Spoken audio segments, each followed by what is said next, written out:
Guys আমি স্নান করে নিয়েছি, মাথাটাও আছড়ে নিয়েছি। এখন আমি যাবো লেট্রিনে। তো লেট্রিনে যেতে হইলে সবার আগে আমার এই ড্রেসটা চেঞ্জ করতে লাগবে। তো চলো আগে ড্রেসটা চেঞ্জ করে নিই। তো আমি ড্রেসটা লাগাই নিছি। আর ড্রেস মানে কি, এই টি শার্টটা আমি নতুন আনছি। তো আমার টি শার্টটা কীরকম হয়েছে তোমরা অবশ্যই আমার কমেন্টে জানাইও। আর আমার মনে হয়েছে লেট্রিনে যাওয়ার লেগা এই টি শার্টটা মানে একদম পারফেক্ট। তো শুধু টি শার্ট লাগাইলে তো হইতো না, একটু মেকআপ তো করতে হইব। আর লেট্রিনে যেতে হলে একটু মেকআপ না করলে কি ভালো লাগে? তো লেট্রিনে গিয়ে একটু ঘামু ঠামু, ফেসটা কালো হয়ে যাবো না? সো আগে একটু মেকআপ করে নিয়ে যাক। ওকে, তো প্রথমে একটু লাল লিপস্টিক, হালকা একটু পিঙ্ক লিপস্টিক দিয়া আইশ্যাডো বানাইলেই চোখের। এত বড় আইশ্যাডো প্যালেট বাইর করতাম, লাগাইতাম, এতটা সময় নেই আমার, প্রচণ্ড লেট্রিনে ধরছে। তো আমি এটা দিয়েই কামটা সারিলাই। হাই রে, এত লেট্রিন ধরছে। আর দাঁড়া, আমি আগে একটু মেকআপ করিলাই। হ্যাঁ,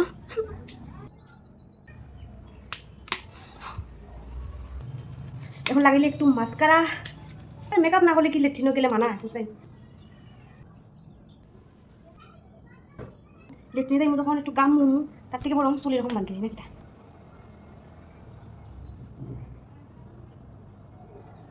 তো আমি ফাইনালি রেডি লেট্রিনে যাওয়ার লিগা। তো লেট্রিনে যাওয়া যাক। তো গাইজ ফাইনালি লেট্রিনটা হইলো। তো আমার মতো তোমরা কারা কারা আসলে লেট্রিনে যাইতে হলে মেকআপ করো, এটা অবশ্যই আমার কমেন্টে জানাইও। বাই দ্য ওয়ে, আমার এই লেট্রিনের মেকআপ লুকটা কেমন হয়েছে অবশ্যই এটা জানাইতে ভুলিও না।